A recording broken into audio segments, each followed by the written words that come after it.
Fabulous. And at 1 o'clock on the nose, it's time to begin. Hello, good afternoon, and welcome to Canny Commuting, the webinar series that makes it easier for people to walk, cycle, and get public transport to work and for work. Canny Commuting is brought to you by My Journey Hampshire in association with Sustrans and is funded by Highways England. My name's Andy, and I am your Canny Commuter in Chief. I've been walking, cycling, getting public transport to work and for work in the Solent area for about the last 15 years, in Portsmouth, in Southampton, Eastleigh, and Winchester, amongst other places. Outside of that work, I am also a cycle guide and coach. And one of the big bits of my job is working with people to give them the skills and the confidence they need to enjoy riding their bikes in a wide variety of situations. So this week, we are going to be talking all about cycling superpowers and how you can feel more confident when riding your bike. Now, at Sustrans, we believe that cycling is a fundamentally safe activity, and we are quite happy to promote this as a really safe way to get around and a safe way to get to work. We also passionately believe that quality cycle infrastructure not only makes it feel more safe, but makes it actually be more safe so people can enjoy cycling and more people are likely to ride. But the reality is that no matter how comprehensive the cycle network anywhere is, at some point on your commuting journey, you are going to be on the road and sharing that road with other road users. So today is all about how to give you the confidence to feel comfortable in that situation where you are sharing that road space. And whilst I have a lot of experience on this, the last thing we need right now is another white 40-something bloke telling people exactly how to behave on the road. So I'm going to introduce two friends who are well versed in this, and they're going to share some of the tips from their journey to becoming confident road users with us just now. And starting first, Jenny, would you like to introduce yourself? Hello, I'm Jenny. I used to be a schools officer in Southampton for Sustrans. I've recently moved roles, so I'm in a national role supporting school street schemes. I've been cycling about 6 years now, started with commuting, and then when I joined Sustrans, I've been doing bigger adventures, but still commuting by bike, and I don't own a car anymore, so it's all by bike. Brilliant, thank you. And Ruth, would you like to introduce yourself to the gathered throng? Hi there, my name's Ruth. I am originally a Belfast native, but now I live in Southampton and I work for Southampton City Council. I'm a sustainable travel officer, but prior to that, worked for quite a while with Cycling UK, also based in Southampton, and did a diverse range of engagement projects with communities, and it included also teaching women how to cycle, especially from different ethnic minority backgrounds that didn't get a chance to when they were growing up. Teaching young people as well, children how to cycle, and trying to foster a lot of bike repair projects in the city as well. And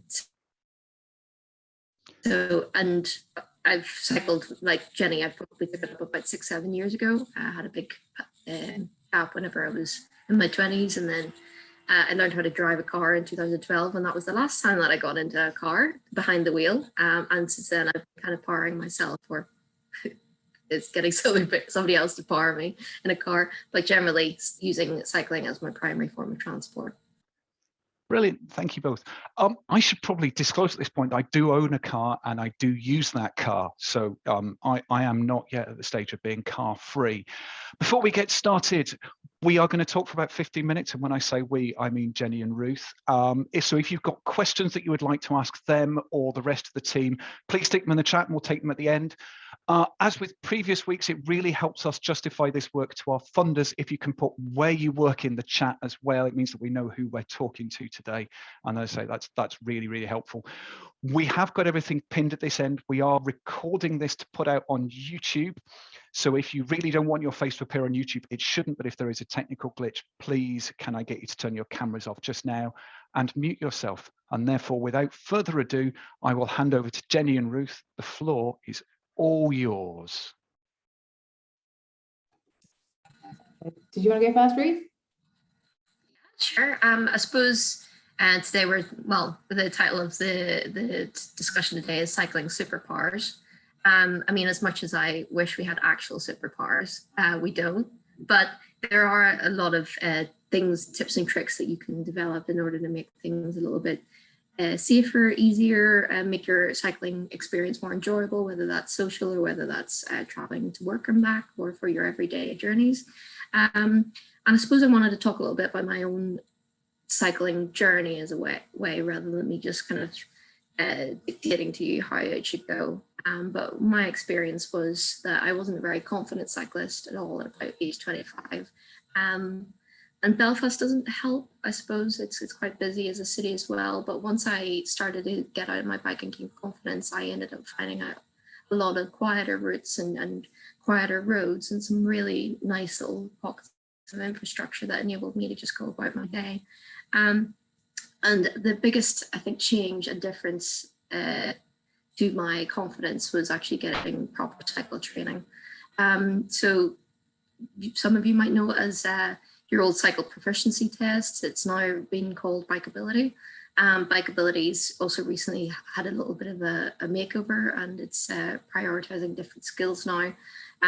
So I really recommend, if you can find a local bikeability provider or a cycle activity provider, you should contact them in order to get the up-to-date ways of riding on the road. In particular, a lot of people sort of who would have had cycling proficiency maybe about 20, 30 years ago, they would have been told to hug the curb as much as possible, try to, inconvenience cars as little as possible.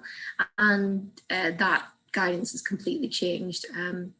In fact, it's one of the 3 cycling superpowers or things that I learned from bikeability whenever I did it.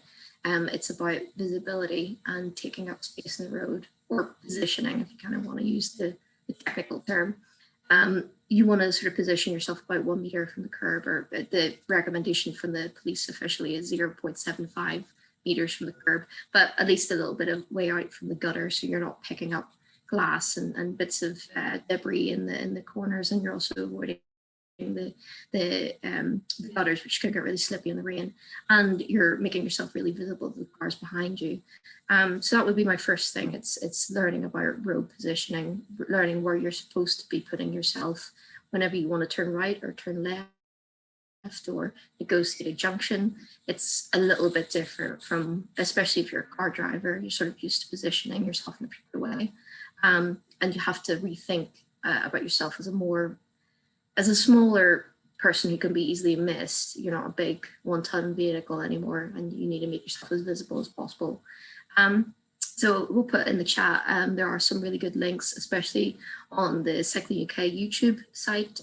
The British Cycling also have this series about commuting, which just give really clear guidance about where you should position yourself on the road.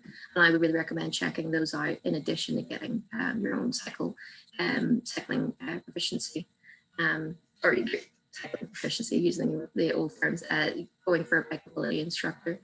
So whenever I did my bikeability level 3, it really helped, and I was able to control the bike relatively well. I mean, the old saying, you never forget how to ride a bike, generally holds true, but just being able to be told by an expert where you were supposed to be on the road was really good.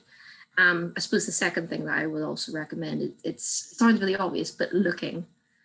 You sometimes see people in cars, on bikes, on any form of transport who aren't looking and looking for other road users clearly enough. And being able to especially look over your right hand shoulder at regular intervals, see exactly what's happening behind you. I would say that Nix is about 90% of my problems, because I know exactly what's coming up behind me, and I know exactly when I can move. So looking before you ever move on your bike is critical. And I suppose the other things that I sort of would recommend is, as alongside road positioning, looking, it's sort of, and it also leads on to that as well, actually. Looking, it signals your intention to car drivers behind you. That quick look over your right hand shoulder, they'll automatically think, oh, you're going to do something. You're maybe going to like you would in a car, before you do a maneuver, you would look. And so whenever they see you looking, they're like, oh, they're probably going to move. But you don't really want them guessing. If you can make it as clear as possible to the driver what you're planning to do, so that includes the left hand, the right hand signaling. So get really comfortable with cycling one-handed. Even just practice that in your garden or on your street if you can. Just lifting your hand off the handlebars at time to time. That will just make everything so much easier for you. And also it's really good bike control. So I suppose that for me, those are the 3 cycling superpowers that you should develop to make your riding more comfortable. So just to summarize, looking, road positioning, and signaling your intention.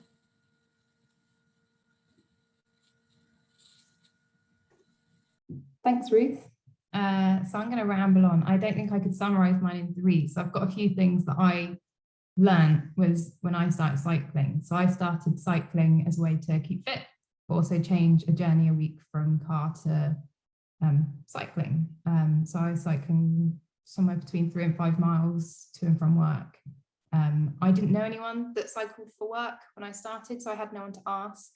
I had people at my workplace who did cycle, but it was recreational, so mountain biking and road cycling at weekends and stuff. And they gave me a few tips in general, but I had to kind of learn as I went.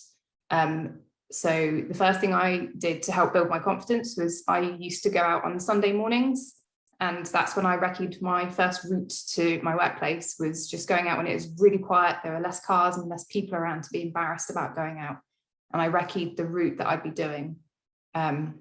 And it was on a busy road. I didn't know better. So I used to go up this, for those based in Southampton, Bassett Green Road. I used to do that from the bottom all the way to the top to get to my workplace. And then alongside that, I also started using Strava because some colleagues told me about it. And that actually helped with my confidence in terms of seeing that I was getting fitter over time and getting like little personal bests and seeing that I was getting like a little bit faster, which was kind of a subtle confidence builder, even if the road was still horrible to ride on. So those Sunday morning rides were, really important for me, because it also meant I could go and recce a different route. When I found out there was a flatter route than Bassett Green Road, it meant I could go exploring. And I now know through route planning, which I did after a few months, might have even been a year, that there were a flatter way to get to Chalmers Ford and actually a safer off-road, say the National Cycle Network, and a few paths that could get me to where I was going. And it meant I then had options as well getting to work. So if I was running out of time and I needed a quick direct route, I'd go perhaps Bassett Green. If I had more time, I could go the other way, take my time, save my breath, less sweat, and go the flat way. And even then I found that there was a few different options, which is really nice for me. And yeah, it was nice. The other thing as well that I did, which I think was key for me, it may not be for everyone, but actually cycling with others. So I cycled by myself for the first year. I tried to do a little work kind of bike club, as it were, and we went out, I think, on 3 or 4 Sundays, which was really fun, but they were as amateur as I were. So we were going out in kind of the West Meon kind of area and doing random rides. I think we went out to the forest one time, but I didn't learn much from them. But actually I found out about British Cycling Let's Ride, where they have the breeze rides, the social rides, Ride Social. So through there, I started cycling with other people. None of my friends rode. And through there, I did the breeze rides, which were specifically for women. So I found peers that were just as interested in cycling, although that was leisure. I found out lots of things through other people about tech stuff, about other routes around Southampton. So I then had more options of where I was going A to B, or even connecting other journeys. So going to work to a friend's house and home, or appointments, it meant that I could then start to diversify my routes. I learned a bit more about, I learned on a breeze ride about like car doors, making sure when you go past cars, that you're going far enough out that you're not going to be hit by a car door. I think we learned that on a ride. Someone picked it up and just mentioned it. And it was quite nice cycling with other people who have been cycling a bit longer, have different experiences, and were able to feed in tips and stuff, learning about like wet weather gear and all sorts, and lights. You kind of see what are on other people's bikes, and you'd be like, oh, what light is that? Like, and I'd have a crappy one on my light that wasn't sufficient for winter, and then I'd find out what they had, and that was like so beneficial to make me confident that I'm kitted out. I know that I can do the commutes. I then found out, I can't remember how, about Bike to Work Week, which I remember being in September, so it must be coming up. And I made sure that, after cycling for a good year, I did it and I cycled every day that week. I was absolutely exhausted, but it incentivized me to carry on. So by that point, I had a few different routes I could try, and it built up my fitness. And kind of signing up to something like that kind of forced me out to cycle to work each day. And I was like so proud, just achieving something like that, building up from like 1 or 2 days a week to doing 5. That helped. I was absolutely exhausted, but it was kind of a really good incentive to keep me going. So also what Ruth said about bikeability, when I started Sustrans, that was something I had to do as part of my job role. And that was so helpful to know that I was cycling properly. I could ask some stupid questions about a few things as well. And it was really useful to have that instructor kind of give a few key points. And we did a kind of going around roundabouts, which I generally avoid if I can, especially on busy routes. Sometimes it's unavoidable, but knowing that I've done it with someone who's trained and we practiced it a couple of times, knowing that, yeah, this is the right procedure. But at the end of the day, I was doing when I do go out and cycle, I do what I feel comfortable with. So when I do plan routes, I make sure it's kind of potentially the quieter ways, shared paths where possible, but just, yeah, quieter ways where I know that I'll have a nicer experience. So whether it's for work or not, it's the nice thing. That's my bike falling over. Oh no. It'll be fine. It woke the dog up. And also another top tip, if you are traveling, so we mentioned about bus routes and taking the train in a previous session, I think the bike will be okay. So I'm going to Bristol next week for work. I've been asking my colleagues there about the safest and the nicest routes to get from A to B for where I'm going that day. And that's a really good thing to do if you don't know the area. Ask colleagues, ask Twitter, ask one of us if you need advice traveling to a particular or around a particular area, just so you know that where you're going is going to be nice kind of place to cycle. Or if they advise, like, whatever you do not cycle on this road, this is awful, it's, you know, and then that way, you know, you're going to get a nicer journey out of it. One for winter, which I think might be talking about next week anyway, is I started to put fairy lights on my bike, which made me more visible. It's a thing that I've started doing most years, having worked in schools. It's just a nice thing to turn up sometimes if I'm at a school later in the day, that I can put my fairy lights on. People definitely see you then as well. And it makes you feel a little bit more festive, and it's just nice. But I keep them on through January and February as well sometimes. And they're just battery powered, attached to the bike. And it's just a fun thing for people to see. And as a breeze leader, I used to advise a few people who weren't that confident if they were new. And also if they didn't drive, they may not know the highway code that well, pointing out that if they give it a read, there's some really useful tips in there, because I've ridden with someone before who didn't know about giving way to vehicles or them to us, and about the signs as well and what all the signs mean. So that's definitely a superpower for someone who doesn't drive but is really keen on cycling, is to read the highway code, especially if you're not from the UK. And that's kind of my little list of super tips that have made me feel confident. I just wanted to add a quick pointer about some changes to the highway code that are going to make a real difference to safety for people who are walking or people who cycle. There are the proposed changes that are coming into the new updated highway code is that people going straight on at junctions get priority. So if a pedestrian is crossing a side road, or if you're cycling straight on either through a cycleway, or if you're on the main road, then you are the one that are given priority and the car has to hang back. And hopefully that really gets promoted and disseminated to car drivers as well. That was, I think that was a joint campaign between several projects. I think Cycling UK, Living Streets, Sustrans for cycling, they were all involved in pushing this change. So campaigning really does make a difference. Brilliant. Thank you both. That was really helpful. I certainly picked up a couple of things from there. Couple of questions. I'm an aging duffer who doesn't do learning very well and isn't desperately keen on formal learning and going on a course, because I feel all self-conscious about that. when you went on the bikeability training, was there one thing that came out of that that just kind of blew your mind and came out of left field and suddenly went, does this just all make sense now? Either of you? I can go first. I'm sure Jenny's Yeah, got yeah.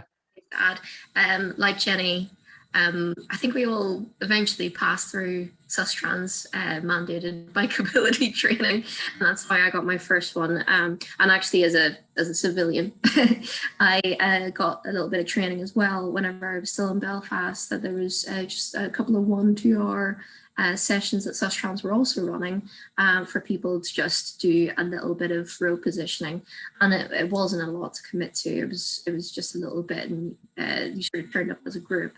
So rather than the bikeability can, especially level 3, it can take about 3 days. So it's quite a lot of time. Or you can book in maybe 2 or 3 hours with a coach and build it up that way. But mine took like 3 days.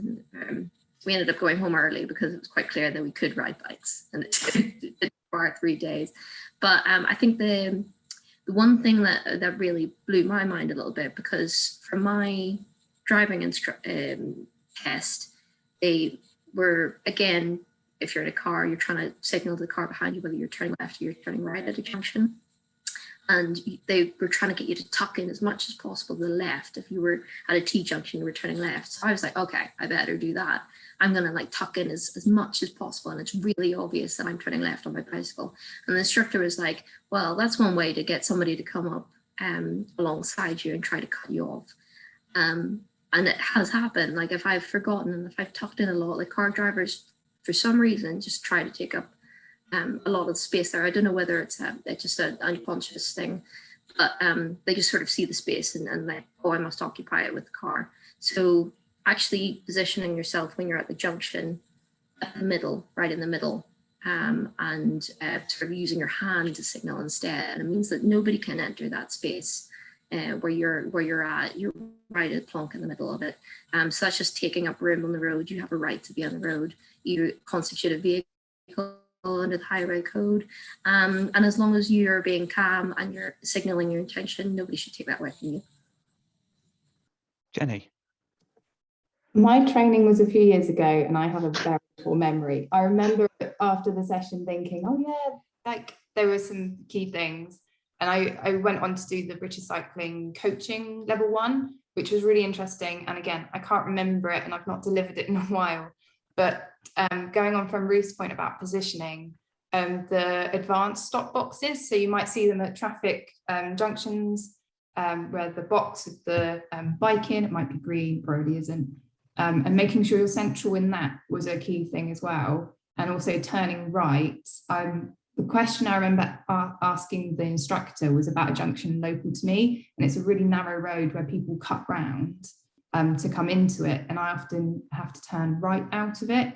And so after talking to him about it, I position myself further to the right so that if a car is coming down to turn in, they'll see me there. And often I'll get, they wave me out because I'm kind of in their way because it's so narrow, they'd have to cut the corner. And so positioning, I think, is really important as well.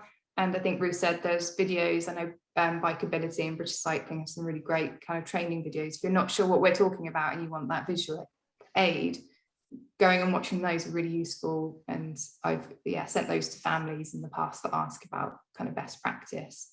And those videos, if you're not so good about being told best practice by someone else, so you're a bit anxious about going out, those videos are there and you can see them in practice. Finding a quiet car park or something might be a good place to practice if you don't live on a quiet road to practice. Fabulous. We've had a couple of corollaries coming from the chat. But a thing coming from, I was going to talk about how one of my cycling superpowers is using my ears to tell what's going on around me. But Carolyn has come in and said, but don't rely on that, because there are vehicles out there that are silent, and using those over-the-shoulder checks are really, really important. Couple of things I would add to that is there was something I was going to say. It was to do with eyes, and oh yeah, if you're going to be predictable, it's really helpful if you know where you're going. which sounds blindingly obvious, but you can get yourself into the right positions earlier if you know where your turnings are coming up and people can predict you because you know what you're doing. That can be really, really helpful. The other thing is there are skills from other bits of cycling which can come in really. My background is that I'm a mountain biker. So how to control the bike and feeling comfortable on the bike can be really helpful. But one of the things that we do a lot as mountain bikers is stand up. You would not believe how much more you can see of what's going on when you're standing up on your bike. It's just unbelievable. But also you can operate the bike better. You can brake more. You can accelerate more when you're. I wouldn't do it all the time, but being comfortable standing up in the pedals can give you a real sense of confidence and of feeling as though you're in control of things. Carolyn has also come in, and a couple of weeks ago we were told off for sounding like an advertorial for Ortley Panniers. This week we're going to sound like an advertorial for the Komoot route planning tool. I will signpost you to the route planning video that we did, which is on our webpage, which I'm sure Joe will put the link in for right now, where I talk for a very long time about how to make the most out of those route planning tools. But if you want a quick and dirty route, Komoot and set, as Carolyn says, to cycle touring mode will get you pretty close. We are also in the chat having a whole list of the silent vehicles on the road that will creep up behind you if you don't do your over shoulder checks. Another one that actually I nicked off Ruth in a previous webinar, and I'm going to steal this wholeheartedly. Making eye contact with other drivers. I mean, when we were talking about things that blow your mind, when Ruth said, I tried it, and it's amazing how much that just making that kind of eye contact means that people in cars see you as a real person rather than as an obstacle in their way, and it completely changes how they go. I would also really echo Jenny's point about riding in a group. When I talk about cycle coaching, often one of the best ways to develop new skills is to ride with someone who's better than you. So riding with other people. But the other thing, and I got told it when I did the British Cycle Ride Leader and the coaching course, and I didn't believe them when they said, if you ride in a group, people will let you out. I was like, yeah, of course they will. Happens all the time. It's really weird when there's like 6 of you waiting at a junction. The number of people who will wave you out if it looks like someone is leading a group of nervous people really helps on that. Thanks, Joe. So the link to our previous episode on stuff is there. Carolyn has talked about nicking skills from motorbiking, which I think is also really important. Anything else you two would like to add at this point that you found helpful? Because I can ramble for ages. You said riding with someone better than you. I would say riding with someone with more knowledge, perhaps, because we're all good in our own ways. Yep. And I found that really useful when I started Sustrans, riding with different kinds of people. Like Bike It Ray was very much mountain biking, which was new to me, and he gave me a few top tips. I would say just asking others. I know you'll plug our handles later for Twitter, but if you're not sure, just like there's a big cycling community obviously on Facebook, Twitter, and out there's cycle clubs and people you can approach if you want to ask a stupid question. I ask stupid questions all the time, and that really helps. There is no such thing as a stupid question. I mean, go on. Yeah, I was going to add something that's going to sound really corny, but I suppose our main cycling superpower is solidarity, or a community within cycling that you really can rely on. You don't have to feel like you're, just because you're a newbie, you can't ask questions, or you don't want to get involved with any more cycling groups in case you're perceived as less knowledgeable. That won't be the case. We need and want more people to cycle, and we need more people on the road. Absolutely. Just looking through Carolyn's comment on motorbiking, one of the things that she puts in there, which I'm a big fan of, is looking through corners and looking further ahead. When I'm coaching people, one of the big things I talk to them about is stop looking at your front wheel and start looking where you're going. And the further ahead you are looking, the more you can anticipate things, and the less surprising the world is, the more comfortable you feel. So I think is probably a good way of putting it. We have had a question from Tim, which I haven't been avoiding. I was just looking to save this one to the end. And he's talking about the value of cycle infrastructure. And Sustrans, who I work for, cycle infrastructure is a really big deal for us, but he is talking about how we can go about campaigning for cycle infrastructure, how we can try and influence people to get better infrastructure. And I've got a few things that I was going to say, but have either of you two got something you would like to chip in on that point? Yeah, if that's okay, I could chip in. Yeah, really yeah. quick. I mean, specifically, Tim has mentioned Yeah. cycle lanes in Southampton. I believe he's referring to the temporary cycle lanes that were pop-up infrastructure during the COVID pandemic, and were put in response to that. It can be really frustrating, to, especially with certain main routes, to see those being put in and withdrawn. But there is a process to go through and a consultation to be done with residents, and that's what was conducted, especially in Southampton. And it's easy to think that it was a wasted endeavour, but it isn't.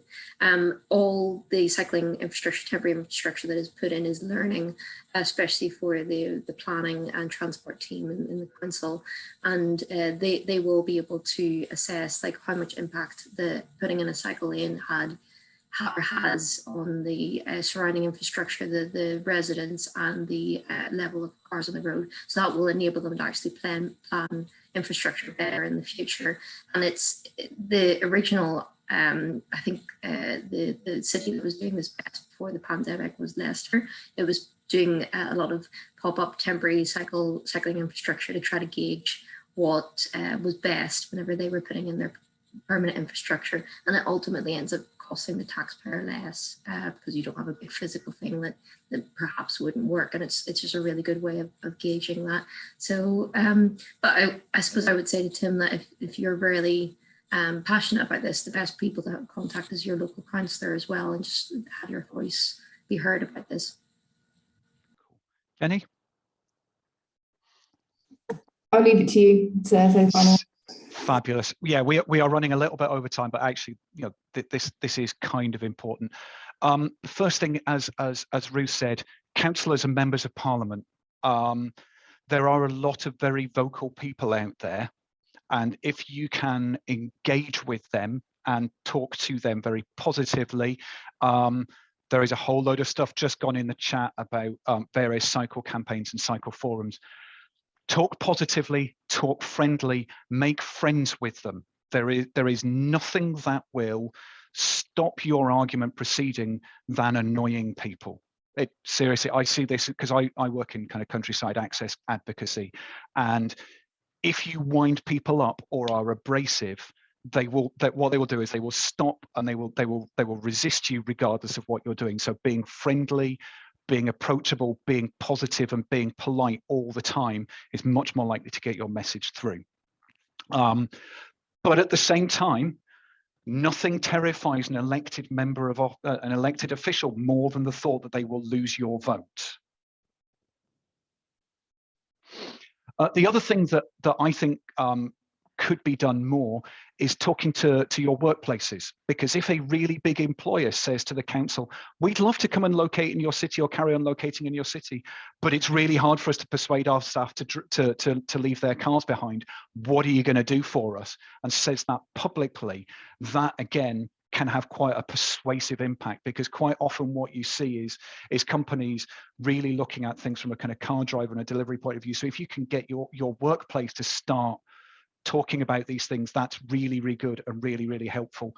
But I would say keep looking at the research, keep coming up with the numbers, keep being positive and keep being polite. There are various avenues that you can go down where you can find people. And if you can talk to people as individuals, rather than throwing abuse at them on social networking, yeah, I've done that. I probably shouldn't have. That actually is much more likely to, and that I knew there was one thing that was my cycling superpower, and this took me years to learn because I used to ride to work in Portsmouth, was let it go. Whatever has just happened, let it go. Because if you are not in control of your emotions, you are not in control of what you're doing, and you are not confident and you're in control. If someone has just done something that's really upset you, you've got to let it go, because otherwise you are not in the best position to handle yourself properly. And that one took me so long to learn. I was really bad for getting really angry at people and just let it go. Before we finish, I have a few thank yous to Jenny. Thank you very much for today. As always, you have been fabulous. Thank you for all of your insight and help and support. Ruth, thank you for coming along today. We've kind of thrown you in at the deep end on this one, but again, you've been really, really good. I also need to make sure that I say thank you to Joe, who has been superb behind the scenes, meaning that the three of us can get on with just talking to you rather than marshalling waiting rooms and the chat and all those kinds of things. That was really helpful. We are available on social networking after that. My name is at Sustrans Andy, so I can be found on Twitter. I am also Andy Wincup on LinkedIn, and quite happy to chat there. Jenny, are you happy for people to approach you on Twitter? Absolutely. So I'm at Sustrans Jenny. And Ruth? Yeah, you can find me on Twitter at Ruth_cycles. So yeah, you can hit me up there if you have any questions. If I could also plug something really quick. If you do want to, if you are in the Southampton area on the 4th of September, we have the Southampton Sportarium is coming up. There are still places to sign up if you do want to take part in either the Sportive or the First Timers Criterium. But if you did have questions as a first-time commuter, first-time cyclist, or wanting to walk or scooter, take more public transport, we are going to be there in East Park during the day, so you can come up and ask us, and pretty approachable, and you might even get a freebie out of it. Brilliant. Thank you all very much for coming along today. If you are watching us on YouTube, please like and subscribe. It really helps us demonstrate, demonstrate our value to our funders, which is really helpful. Please share this with other people that you think might find it useful. The more people that see this, the more value we get out of it. We are back next week when we are going to talk about riding as we approach winter, and our old friend Ray is going to be back along with a special guest who is on his first time on Canny Commuting, so we're looking forward to welcoming him. That is just about all we got time for. Thank you very much for coming. We will see you next week. Goodbye. Bye.